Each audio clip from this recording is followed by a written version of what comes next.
Do you like books? I mean, really, really like books? Then you're in the right place. Each week, your host, Sam Hankin, interviews the best of today's top-selling authors and the up-and-coming superstars of modern literature. This is The Avid Reader. Here is your host, Sam Hankin. Good afternoon, everyone. Welcome to another edition of The Avid Reader. Today, our guest is Charles Yu, author of Interior Chinatown, this year's National Book Award Prize. The paperback was published in November by Pantheon. Why the prize is in bronze, I don't know, instead of gold.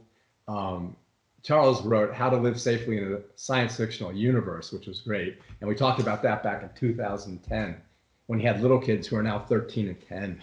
So, and Sorry, Please, Thank You, his short story collection we discussed back in 2012. His writing has also appeared in The Atlantic, The New Yorker, New York Times, Wall Street Journal, and Wired, among many other publications. And he also writes a lot for television now, including Westworld. Interior Chinatown is about generic Asian man who longs to be Kung Fu guy. Although the book is not science fiction, we do find ourselves living in a world that is not quite real, yet is. Willis Wu, not Charles Yu, sometimes is his protagonist, wavers between his lofty goals, given his current status, and a kind of self-pity, which, as I say it seems a little unfair.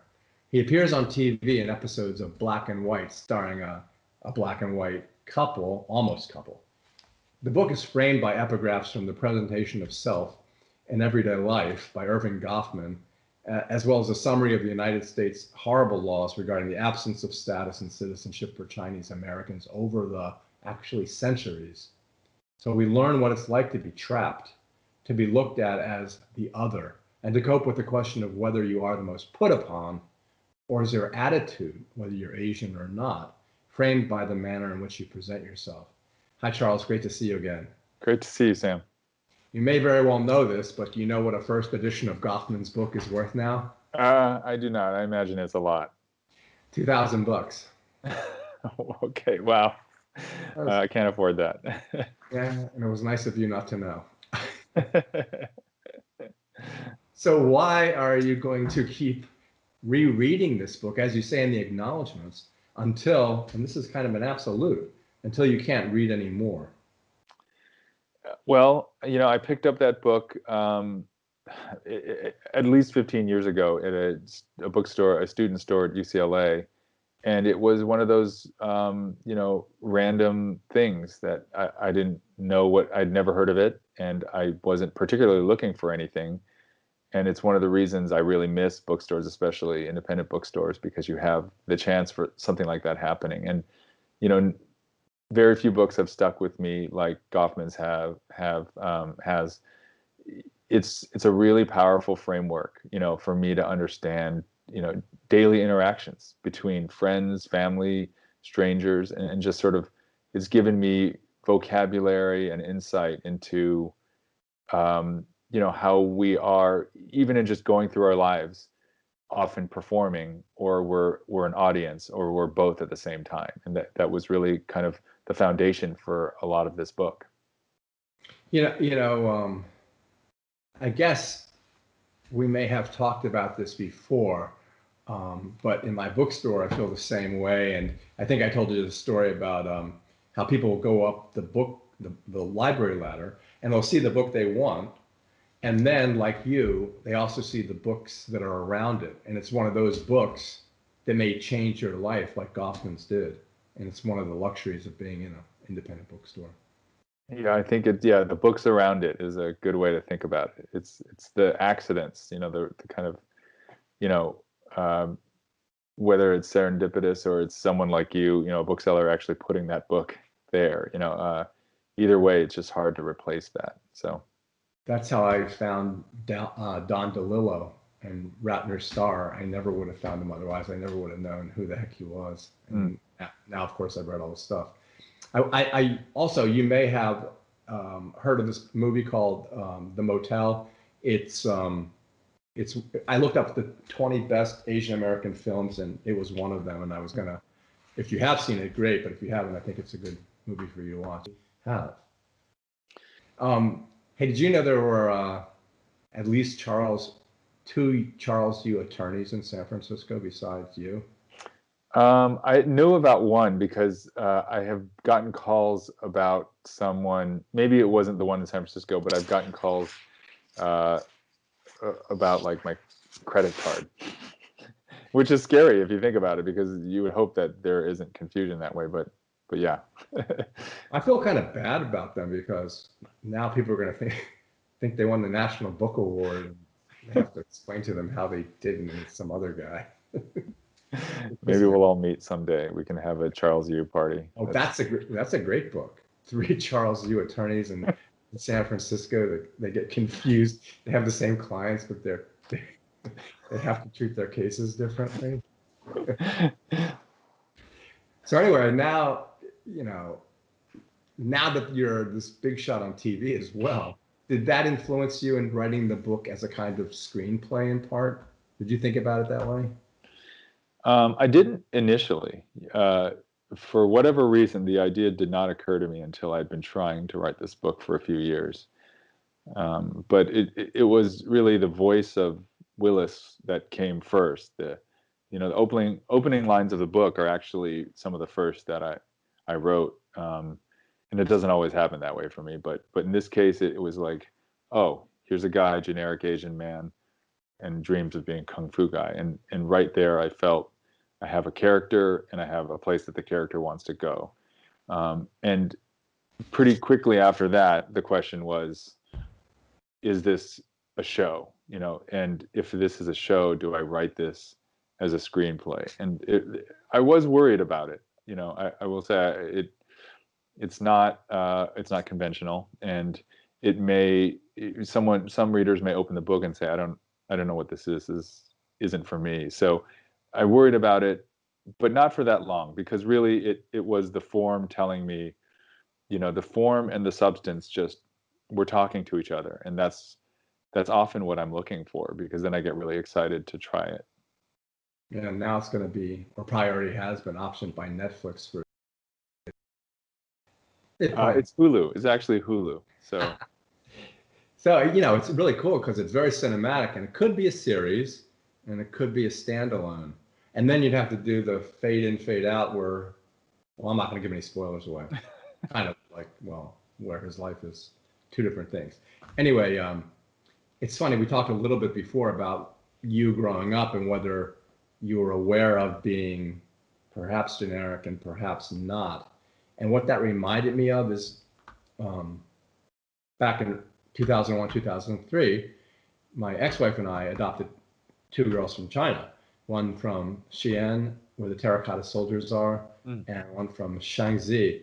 And I never, not once thought of them as being Chinese, because they were just my daughters. And yeah, that's the way people are.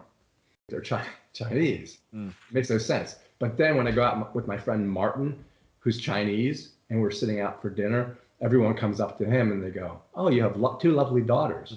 I'm like, "What? They're my daughters." Right. But anyway, so I thought about, then I was thinking about, okay, so where are all these generic Asian guys and women? And I thought, okay, Chinese restaurants, obviously. And the weird thing is sushi restaurants as well, where they're not Japanese anymore. They're generally Korean. And no generic white guys like me. So one of the things that you talk about, and I don't know, well, it's like taxi drivers in New York being Muslim and taxi drivers in San Francisco being Ukrainian or something. It's funny how people fit into these things.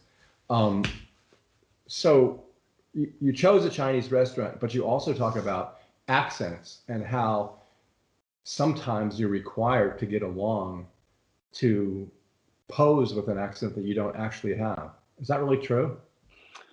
Well, it hasn't, literally been true for me as a lawyer/writer, but I think it is true for actors. I think the role has been historically, and probably still is, I mean, I've certainly seen it in recent years, where you see a character who is of Asian descent, and could have an accent, but also doesn't need to have an accent. I mean, it's one thing if the story is saying this person is from, a different country and they're a very recent immigrant, they probably have an accent. But it's another thing to give a character an accent when there's no reason for that character to have an accent. Either they were born here or they've been here a very long time, and so it's a signifier, I think, right? It's telling. I think it's intended to say this is an other, or it's done, I think, even maybe more, somewhat more difficult to get at, is when it's done unconsciously, when they think, well, this character has an accent and it's written that way because there's a kind of assumption that this is an outsider, and that gets at, and so in the book, I think, Willis has to navigate that, right? He's expected to perform with an accent, and I think that's something that, between the accent and wardrobe and basically behavior, Willis is constrained. He's expected to perform as Asian man, right? That's what he's supposed to be, and that's obviously very reductive. And that mindset, both externally imposed on Willis, but also that he has internalized. That's what I was interested in exploring. Sort of both of those, what both of those pressures will do to somebody. And it's funny how you move up from number 3, number 2, number 1 to possibly being episodic, and then also how he watches, as his dream progresses, he watches Kung Fu that stars Kane, which is David Carradine, who isn't Asian at all. Right. But what you talk about, what Willis talks about, is the cadence of his speech, and what he says is what gives him his specific, almost Asian view of the world. That was interesting. Yeah. I was interested in both exploring, what it is in sort of American TV and movies that's supposed to say, here, look, here's an Asian thing, and like a gong sound, right? Or a certain kind of diction, even accent or not, there's a certain kind of diction. It's awkward, often, sort of bad grammar. And how much, actually that forms some of the basis of my understanding, because I grew up here and I grew up watching that stuff. So, yeah. And you grew up where a lot of this actually happened too. Yeah, that's right. Okay. This is going to take a while, but bear with me because it's all about you. Okay. Here's the things. The reason I'm saying it because I've never seen this before. Here are the things that people have said about your book and what it is. Okay. It's going to take a while. You can, go ahead and drink. It says, you are sprightly, playful, heartfelt, ascend up, funniest, delicious, incisive, melancholic, whimsical, literary, weird, experimental, sharp, dark, evocative, inventive, wrenching, hilarious, surreal, original, brilliant, unexpected, upending, clever, deep, fascinating, masterful, heartbreaking, conflating, inspired, daring, cerebral, absurdist, workmanlike, emotive, story-bending, lovely, manic, nimble, laugh out loud, strange, grade A-. What the fuck? A-.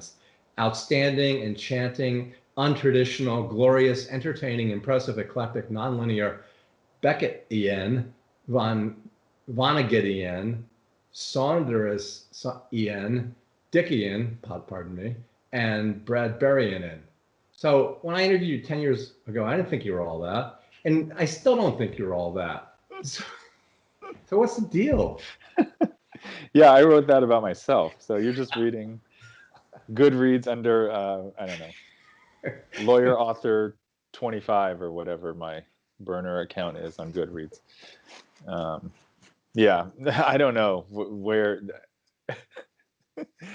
Deeply uncomfortable listening to that list of adjectives, but I mean, it's a great book, but there's nobody that's all those things. Definitely not. Definitely not me.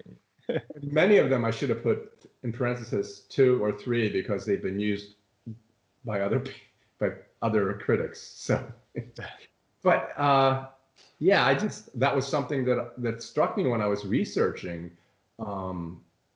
and plus the National Book Award. So when we started out, how to live safely in a science fictional universe, yeah, I thought you were on your way, and we were joking about whether all your protagonists would be named Charles Yu, and everyone would get confused and all that stuff. Obviously, kind of a cliche question, but did you ever think in your wildest dreams that this would be what would happen to you? Definitely not. I up to and including the moment when Roxane Gay said "Interior Chinatown," and during the ceremony, I literally did not believe that was happening. I freaked out, as I have been lamenting ever since the moment it happened. I forgot to thank my family. That's sort of how out of my mind I was, and it's awful. Trust me, that's the worst feeling. But it feels like this is not. It just doesn't seem right. It just seems like someone's going to come take it away, but and that would be okay. I think I'm really happy that the book is out there and that it's done and that people get to read it, and that I wrote something that was the expression, in large part, what I was aiming for, in all of its kind of idiosyncrasies and strange, visual and storytelling devices, that at its core, there's an emotional story about a family and about a guy who is, trying to transcend the role he's been given. And when it was for many years, really close to 7 years, between 6 and 7 years I spent writing this book, I just thought, this is really hard, probably harder than it should be. I'm making it too hard. Nobody's going to know what it is, and nobody's going to like this. And yet I couldn't stop writing it. So Yeah, it's funny. If I was reviewing it, I would just say it's weird. Just short, 2 words. Weird book. Your other 2 books are weird too. So anyway, I wanted to talk about the cover, which, do you have one? Because you can barely see it there. Do you have one in front of you? Yeah, I have the paperback. I might have a hardcover somewhere here too. Oh yeah, it's funny how they always change them. Yeah, there's the paperback. Can you see it? Yeah. And then here's the hardcover. The hardcover. Yeah. The hardcover is cool because, in addition to having that kind of almost like a Chinese menu to me kind of look, and it has the movie projector and the kung fu foot, and kind of a marquee kind of look too. So did you vet it? Did you have anything to do with it? Oh yeah, and the credits, your credits, which run like a movie credits. It talks about the cover and who did it. Now I've forgotten. Yeah. But anyway, Tyler Comrie, I think, was the book designer, which is really cool. He did a great job. Yeah. So did you look at a bunch of them, or did you just pick that one out, or what? No, I did do the acknowledgments as movie credits. I was proud of myself for that one. But Tyler Comrie designed the cover, and Anna Knighton designed the text. And then there's a whole bunch of other people that are involved with making the book. But no, the first time I saw it, it was like this, and I thought, wow, from the choice of the color, like you said, it sort of evokes menus, to the paper they actually use. You can't tell here, but it's got this kind of distressed, aged quality to it. And even the fact that the gates here to Chinatown are kind of prison bars, I just thought it was brilliant. I think they did an amazing job. If they knew you were going to win the National Book Award, they could have laminated it like a Chinese menu, Right. Yeah, I love the paperback too. I mean, it's inspired by, but also feels like different. It feels slightly friendlier. I don't know if that's intentional. It's more accessible. It's really interesting how they do that. The reason why publishers do them is because they know how to sell books. I mean, I've told you this before, but in my bookstore, and your book's on the front table, it's like everyone has told you all your life you can't judge a book by its cover, but every single person who comes into my bookstore judges every book by its cover, unless they know what they want when they come in. Yeah. And it's so funny because it's like, this is why they buy the book. Yeah. Yeah. It's true. It's this weird, amazing art to it of like synthesizing, a whole book, That's and why it then has to be good. yeah, and creating a kind of separate, not statement, but like something evocative that says, here's the promise of what might be inside of here. It's an Yeah, it's amazing. like, well, both of us are attorneys, and I remember when ads, by the time you started, ads were all over the place, but they just started out. And I was so upset because I thought, who would go to an attorney because they saw a billboard of a guy saying he was an attorney? It made no sense to me. Right, right. The people who went to them were being deluded because they went to them. They didn't have the common sense to ask their friend, or anyway, Mm. that bothered me. Moving on, I ended up doing this. So if we go through the characters, I wanted to talk a little bit about Willis's father, who was this god in some ways and then was a tragedy in some ways. And again, I'm going to be talking about myself. But the John Denver thing where he sings Country Roads, it's really funny because when I've been in Jamaica, the band there sings Country Roads. And when I was in Fiji, I was so drunk I got up on the stage to sing it, which was well, that's another story. But anyway, yeah, so I've noticed that other cultures seem to co-opt John Denver's that song. It's interesting, isn't it? It is. It's a classic for a reason. I think it hits all kinds of, plucks all kinds of strings inside. But it is about home and belonging and missing home. And so, right, there's a scene in the book here where, without spoiling too much, there's some karaoke going on, and a small, sort of bit is about how older Taiwanese men love country roads, and it is. I have found it to be true empirically. This is based on something I've experienced in my own life. Yeah, and that's what hit home for me too, because I have as well. Um, and then there was a pivotal point in the book, which isn't a spoiler. Well, maybe it is kind of. I'm saying it anyway.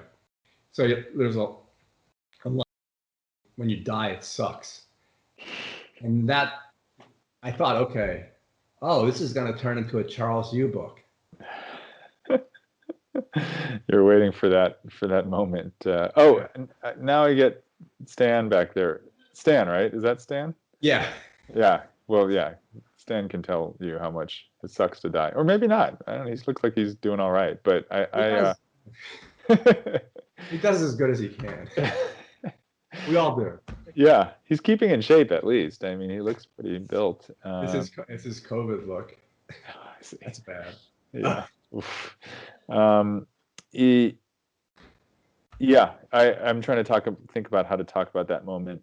It was another one of those things where I didn't know what I was doing for a long time, and my editor was really pushing me to figure out what I was doing. And it was actually in the process of trying to explain to him and to my agent what this book was about that I realized, oh, this is my explanation itself should be part of the book. So I actually kind of took that. Yeah, it's like this is just a name, so it's not a spoiler. But it's like Phoebe. She can't do it, she does, but she does. And it seems totally natural. And it drifts towards you. It's hard to explain. It drifts towards you, but it isn't you. And of course, I'm saying you again, which is recursive. So going back to the characters, everyone's kind of good. There's no one that's really bad or evil in general. Is there? There isn't. No, I think that's right. Yeah. There is no real antagonist in the book. There's an invisible one, I think, which is the system. The structure of the show itself is keeping everyone locked into their roles. Asians, the background Asians, Karen, black, white, who have names, but they literally get turned into black and white for the purpose of the show. yeah, everyone is trapped within this kind of matrix of their prescripted roles, I guess. Yeah, and in one of the pivotal scenes, older brother, cool guy, really cool guy. The judge, the attorneys, they're not bad. They're just kind of like pushing. They're pushing towards this final idea of what's going on in my head. And yeah, it was interesting the way you propelled that. I thought it was really well done because it was kind of like, there's like a funnel and it all starts out wide and then all of a sudden here it is. And it's kind of like Goffman in a way, it's okay. Here's the way everyone presents themselves. And here's why they are perceived the way they are because of the way they present themselves. And it's not necessarily because you're a judge or you're Miles Turner. Miles Turner is drawn a certain way, like in Roger Rabbit. Right. And I'm not really mean. I'm just drawn this way. And Sarah has to keep reminding him of that. And yeah, see, that's all Goffman influenced, isn't it?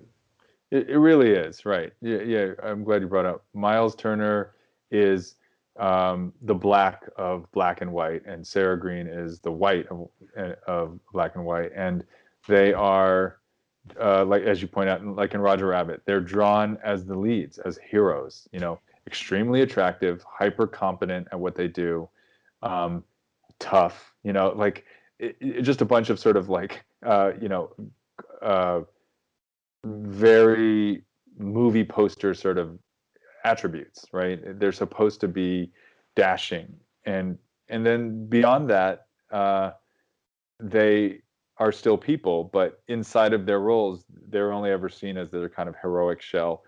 So even though no one's going to feel sorry for them because they're the leads, they are as much trapped as Willis is, or old Asian man, or old Asian woman. I mean, so the idea with writing this as a screenplay is we could, at the same time, we can quickly visually process, here's the official narrative because it's a script. We start to jump back and forth in and out of that official narrative. And it's what I think, I'm probably not getting it exactly right, but it's what, in Goffman would be like front stage and backstage. It's what you present to the audience and then what you keep for yourselves, for your in-group, basically. Yeah, and if it ever is turned into a series, which it will be, it's like with Miles Turner, that would be as close as you could come to breaking the fourth wall, kind of like Ferris Bueller when he comes out at the end, he goes, "What are you still doing here? Yeah, it's over." Because Miles goes, "Oh, yeah, I'm sorry I said, I didn't mean it that way, Right. It's almost like he would turn to the camera and go, "Yeah, sorry, Yeah. Yeah. I love the comparison. I showed that movie to the kids recently because they're now old enough to be watching some of that, some of the 80s classics. Yeah, it's great. Well, don't show them, which was the one that had long duck. Yeah, 16 Candle. I'm glad you brought it up. It's like they'll encounter things like that. I won't be the one that shows them that, but it won't be long before they watch it or watch something like it and then just think, what am I supposed to do with this? How am I supposed to feel about this? It's a big part of why I wanted to write it. My parents were immigrants from Taiwan. I was already growing up very conscious of how they felt like, they were trying to assimilate into this country. They're foreigners. And so I was in the same household, but my kids are growing up in a household where both of their parents were born here, and so it's a lot different because we're not assimilating. We're Americans, unhyphenated Americans in a lot of ways, culturally, mentally, but they still look the way they look. And so I think externally they're going to encounter times where they're going to be perceived as Asian, even though they're literally third generation, Americans at this point. And that was also interesting to me, to navigate both the first generation that comes, the kind of middle generation in Willis, and then the generation after of like, what do I do when my inside is one thing and my outside is another thing? And people don't always understand that. And it's funny because it's like, you know, the school board taking Huckleberry Finn off of the shelves in the curriculum because of particular words that it uses. And now with cancel culture, and this is a good example of it, there's no way that movie could be made. There's no way that they could portray. So that, I guess that's progress, right? But then should a movie so that they can the way things were, still kind of are, but should they see it that way? Should it be banned? Right. Yeah. It's such a good question. I think in our household anyway, we don't shy away from the hard conversation. We just figure out what's the right time and mode. Is this something we all talk about as a family, or even just show them, or do we just say, here's the thing that you may run across someday, or even let them just run across it and then we talk about it. But it is a good question. I think ultimately it's better to have been exposed, for them than to just encounter it and not have any sort of preparation for what they're going to, come across, because they really don't, on a day-to-day basis, they don't encounter much overt discrimination, if any, really. So living where we live in Southern California, it's very infrequent for them to really encounter like actual sort of someone being racist to their face. That said, they're still conscious of their difference. They're still conscious of not being, I guess, not being white, in America. So, and it's just interesting where that comes from. I think it comes in large part from TV and film, right? I mean, that's mostly what they see on screen as the default. Who's the protagonist? Who's the hero? Who's considered beautiful or handsome? Those default roles still very much, to them are white. So that's where I think that consciousness comes from. My daughter Annie, who's a lot like me, goes, I'm not going to get into good schools because I'm Asian. Because there's too many Asian kids in the schools. So she's really worried about it. And then I never worried about any of this stuff either until Trump called it the China flu. And then actually Annie did say someone at high school did say something like, you caused it. And that's how it starts. And it was really, well, once again, since I don't think they're Chinese, I couldn't figure, well, why would they tell you? And yeah, that was the first time and only time I've actually seen it. I'm sorry that I can't imagine that. Yeah, sucked for her. And that's part of what's so dangerous about, him doing that is it's this like, it's both very intentional on his part, Trump's part, but it's also like reckless, right? It's this kind of like a, I don't know what, like some kind of gas, like a poison gas bomb that he throws out there that just sort of like, spreads xenophobia through its osmosis or something. That's all he does.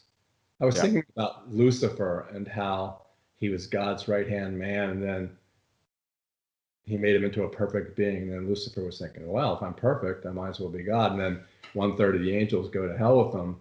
But I was thinking, okay, there's a kind of grandeur in this. There's no grandeur in Trump. He was always down there just being a steeping pile of crap. So he never fell. He was just always in the muck. And there's no grandeur in that. But there is a grandeur in falling, Wow. So a poor man's Lucifer. Yeah. That seems about right. And Annie's funny because she's barely 5 feet tall. She's just tiny. And the first day of school, there was this big kid blocking the door that she had to get through. He's like that, blocking it. And she walked up to him and she goes, "Get out of the way." And he did. She just has that. She has it. It's so funny to watch. Sounds like you did something right. Yeah, but she denies it because she says, we're not blood. She's mean. Yeah. Which is funny.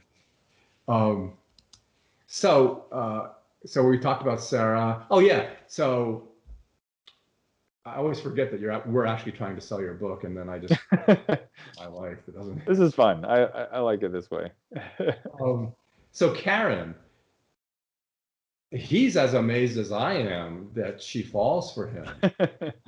And it was interesting that you did that because it so seldom actually happens, but it happens in your book. And she's such a nice person. She is, and yeah. So there's this character who,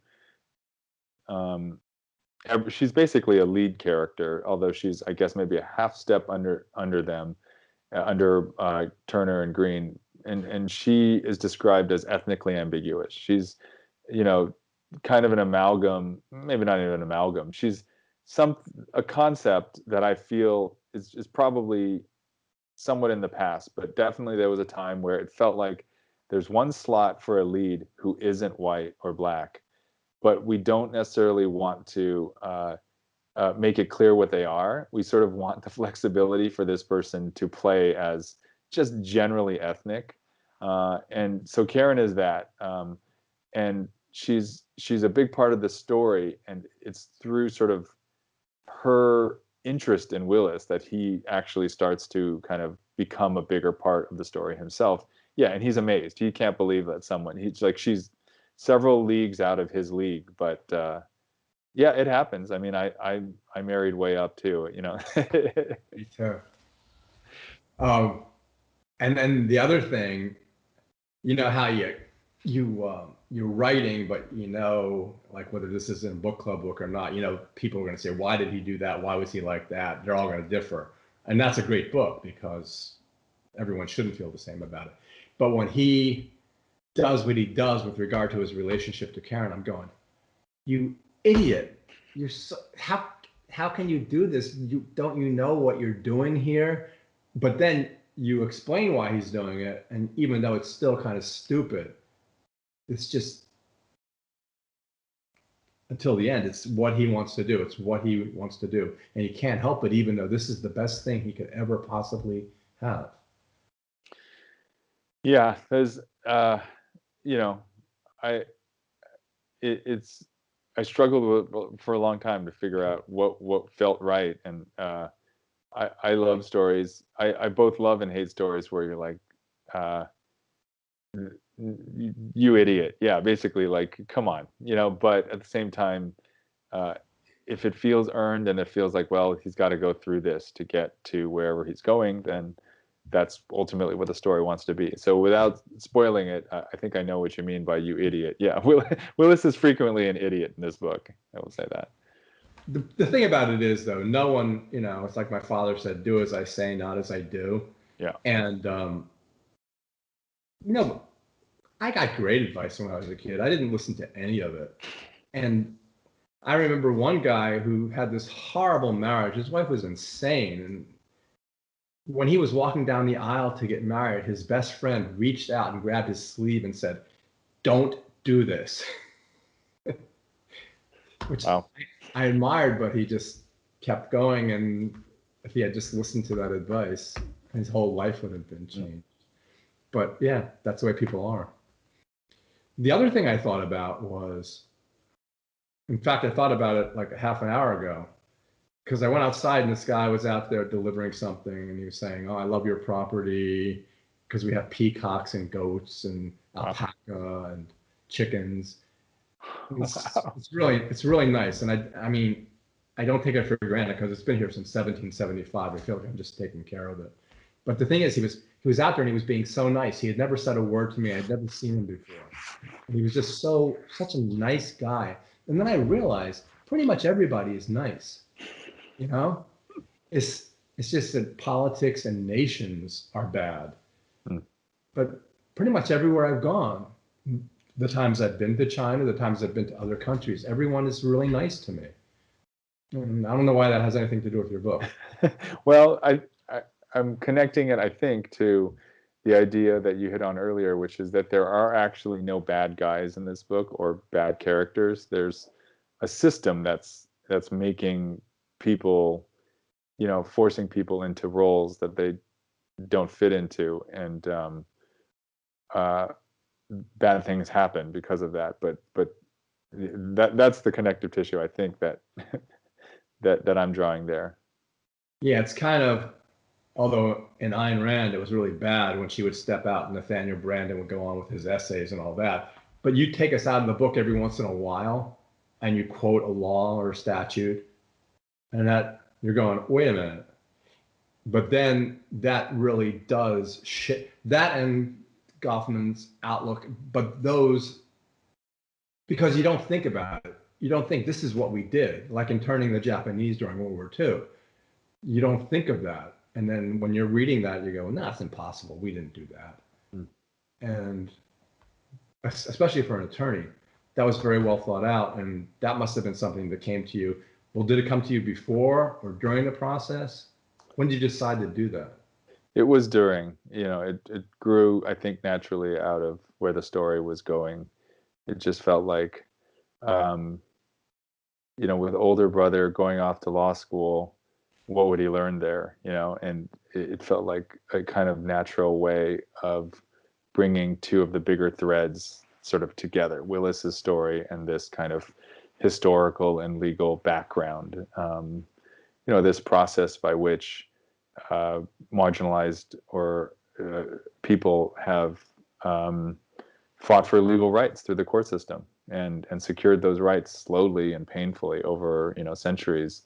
And those rights were kind of a foothold for them to gain status where they had no political or cultural rights or political or cultural power.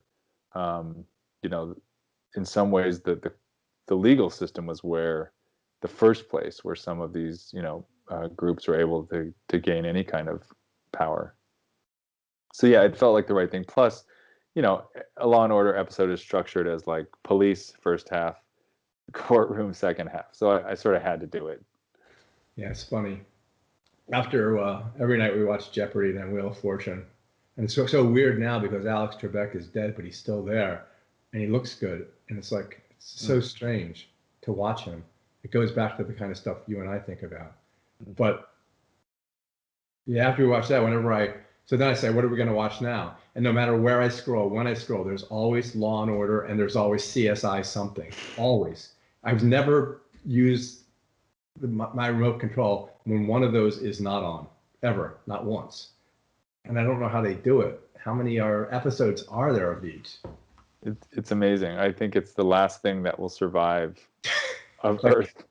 That and cockroaches. Yeah. Well, plus it's being beamed out into space, presumably, right? Somewhere there's a signal carrying Law and Order that's like leaving the solar system right now. Oh, speaking of which, I thought about this too. I said, okay, this is a science fiction guy. And now you're saying how this book was rolling around in your head for a long time, but it still does have that something. So do you think, is this like I don't mean to say it this way, but is it like a one-off? Do you think you'll go back to science fiction? Do you think you'll go back to that because it seems something that you love so much? Yeah, I would, I'm sure I'll write stories again that could be classified that way. I also, not that I don't like the label science fiction writer, but I've also never, I don't think of, I don't have like a shirt that says science fiction guy. You know what I mean? Like I just sit down and write the stuff that comes out, and even in the process, I'm not thinking what genre is this. I've, it's just not that conscious. So I think I'll always probably be interested in things that play with genre and form on some level, and so that will probably take me back into the realm of something that you would say, oh, I'll shelve this in science fiction. But that's not really up to me. That's like a subconscious level kind of thing. Yeah, one of the adjectives I use that they talk about, they do say genre bending. That's another one they use. So I don't know what genre this is. You don't know what genre this is. No, I do not. I can't even try. What would you call it? I don't know. I mean, I guess you could call it.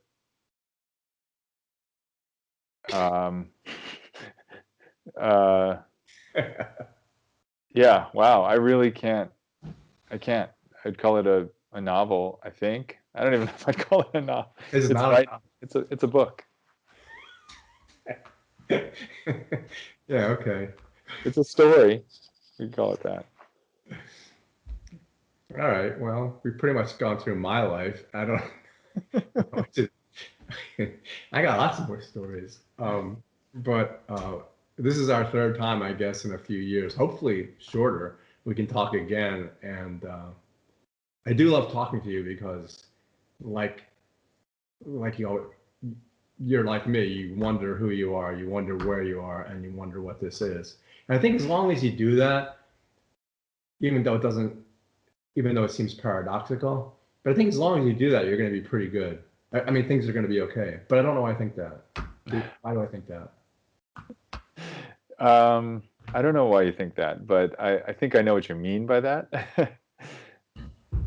I suppose that means you're still in it. You're still, you haven't given up. Yeah, and I think it also means you're still like not even a kid. You're like a baby because you're still, wondering, what did I just fall into? And yeah, that's why you got to keep writing science fiction. Anyway, okay, well, it was great talking to you again. I'm really glad I got the chance to do it. And I'm so happy for you for all the things that have happened in the past few years. Thank you, Sam. It was really great talking to you again. I hope it's not another 8 years until we talk again. Yeah, I don't want to get it to be the paperback. I want the hardback. Yeah. Okay, let's talk soon. Okay. Thank you so much. Yeah. See ya.